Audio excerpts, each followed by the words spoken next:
Welcome to one more edition of Politics Done Right. Today, we are honored to have Molly Cook. Molly Cook, who is she? An ER nurse, a community organizer, an advocate, you name it.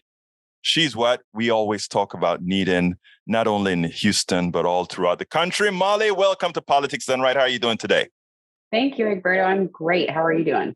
I am doing great. Well, you are working on yet another very important issue here in Houston.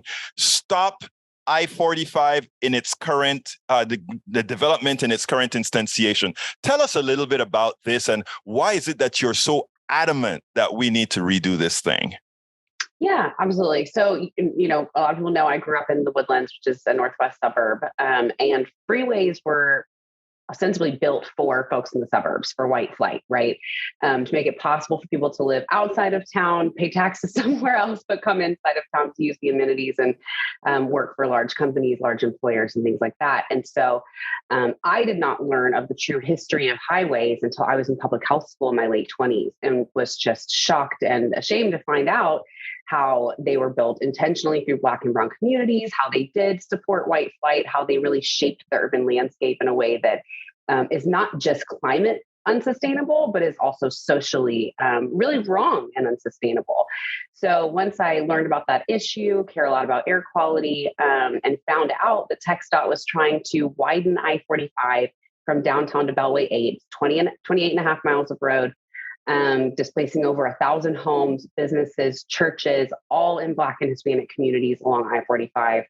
I was certainly motivated to jump into the race. I hope other people do into this fight. But yeah, basically they just want to widen it. They, TxDOT, the Texas Transportation Commission, TxDOT, claim that it will relieve congestion, make things safer, and mitigate flooding. But as far as I can tell from 90 years of history across cities in the United States, none of those claims make any sense at all. And actually, this plan is very antagonistic to those goals. Now, how did this project come about? How did they decide the path that they were taking? Was it the only path they could have taken? Could they have done something else? Exactly, or was it a path of least resistance? How did this come about? Great question. So I think it's important to kind of know the history. Houston used to be a straight up grid. It was very walkable. Reverend Caldwell with Coalition of Community Organizations stood with me on a corner of Fifth Ward and pointed to downtown and said, if you didn't have a dime for the bus, we would walk. And it would take 10 minutes to get from, thriving Lowndes Avenue to downtown on foot.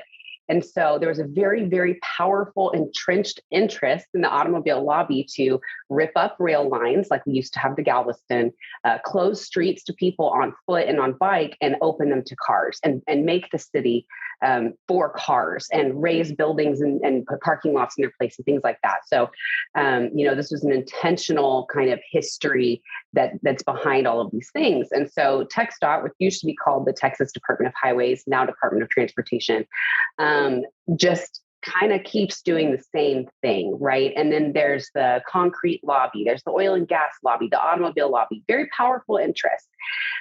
So do they look at all options? Kind of. They could add regional rail. They could add more biking and walking facilities. But those get dismissed early in the process before the public ever really gets a look at them. The first time the public really knows, communities really know what's going on is when the draft environmental impact statement comes out.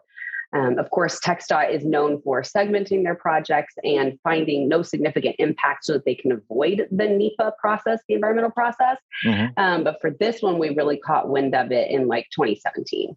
Now, wasn't this project supposed to have started already? Yes. It's behind their original timetable. And that is largely almost entirely due to public pushback from groups like Super Neighborhoods, Make I-45 Better Coalition, Stop TxDOT I-45, other air quality and transportation nonprofits, and just general residents and community groups around town. Now, so a lot of the organizations that you work with and others work with, they actually ensured that this stuff didn't go through. Now, what exactly do you want to occur right now? I love that question. I think that a lot of the time, freeway enthusiasts, concrete enthusiasts like to paint the opposition as just that opposition, right? Like we're NIMBYs or we don't want stuff. And that's not true. I will only speak for stoptext.I-45 when I talk about design changes. The most important thing that we want is a true community engagement process, one that incorporates those who will be most affected from day one, so that we find out, what do you want in your neighborhoods? If you do have to have land taken, what makes it worth it to you? But at Stop Text I-45, we want freeway removal. And we've seen that happen in Boston. We've seen it happen in Seoul, Korea. All over the world, you can rip up concrete and nothing bad happens. In fact, your city becomes much more livable. Communities become connected. So, I always like to say, you can take down the Pierce Elevated. You can even sink in Cap 59. You don't have to make it any bigger. Now, and what do they do with mobility? We should be doing everything we can to change the paradigm from top to bottom. Like, we need trains, we need buses. People like to talk about how Houston is not dense. What they don't realize is that lack of density is from very intentional decision making for the past 50 to 100 years. So if we can turn right now today and say we do want some density, we don't have to be New York, right? We want some increase in density. We can incentivize inward growth by using happy mediums like bus rapid transit, which is already widely supported by Metro and voters. So we have a lot of options here that we can be exploring. And I think it's always important to note, active transport is ideal. You're not only not putting out carbon, you're also increasing the health of the person who's getting around town. You're making things more accessible for folks who can't drive a car, whether that's related to age or disability or whatever. And so, really investing in the bike facilities in Houston could cost $500 million or less. And that alone would take cars off the road and make a big difference. So there's really a gamut of options, but they need to start and end with communities who will be affected by them. You used the magical word in that whole long paragraph. You actually said the word voters also want it. And if voters want it, why aren't we getting it? And then the other part of your statement there was that, hey, for $500 million, we could do bicycles all over the city. And it's amazing because that doesn't only take carbon out of the air, but it makes for a healthy American, right? Yep. And a more connected society. I mean, it's just so fun for me to bike home from work and smell gardenias and see a neighbor and stop by a neighborhood association meeting on the way. It really opens up the world close to you in a way that I think Houstonians sometimes have a hard time even imagining. Just because of how it's spread out. So ultimately, Molly, how you mentioned the word voters earlier. It's for this to really occur, everybody has to be enlightened with the stuff that you're talking about, with our busy lives, with our congestion, with us having making all this effort to move. How do you really get your message across? I know you're doing it with Politics Done Right, but otherwise, how do you get your message across? Yeah, and those are messaging discussions that we have every day. I think it's important to note that at the Tuesday meeting of the Texas Transportation Commission, where they voted in the Unified Transportation Program, which is their 10-year strategic plan, we had advocates from Austin, Houston, San Antonio, Dallas, Fort Worth, Waller County, Montgomery County. I mean, people get it, right? Across the state, across diverse groups, across, whatever divides us, people understand that it's just nice to walk to the thing down the street and not have to get in your car, not have to pay maintenance fees, insurance fees. I just bought a set of tires and it was nearly $1,000. I mean, that's a big hit for a nurse, right?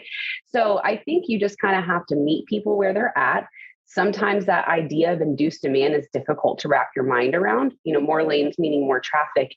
There's a step there that's counterintuitive. But a lot of the time, people already feel this in their bones, and they don't really love their cars. They love freedom.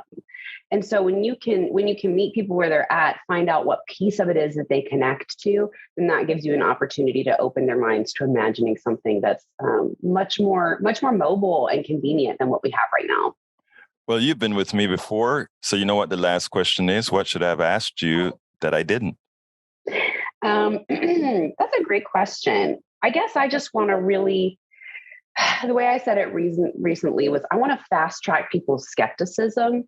And so it's, how do you work with TxDOT? How do you think about these things? How do you join in the fight? And I need people to join in kind of ready and kind of angry. This isn't a blank slate, right? We're looking at 50 to 100 years of intentional decision making from this body. And yes, the people change, but they continue in the same paradigm. So I need people to be as angry about what's happening in their neighborhoods as what's happening in the neighborhood down the street. I need people to take up the mantle for their neighbors who maybe are working two jobs and are a single mom and can't come, to every meeting in Austin and things like that. So I really want people to be skeptical of the way textile operates because of a very long history that is deserving of that. And then I need people to see this as something that is connecting communities and is all of our shared fight. That's how we'll win. That's how we'll make meaningful change. Molly Cook, former candidate, registered nurse, but most importantly, a community activist that's getting things done. Thank you so kindly for having been on Politics Done Right. Thank you so much. What a pleasure. We spend a lot of time deconstructing the news, trying to parse it into a form that everybody can understand. We try to find those little nitpicks where it flies above the fray, etc. If you really like these videos that we do, I want to ask a big favor. Please go ahead. Number one, subscribe to our channel. And number two, please join if you can. Thank you so kindly for watching. Keep watching. Please remember to share. We must populate the entire internet with our progressive message, a message that we know is what most Americans say that they want. So help us, please join.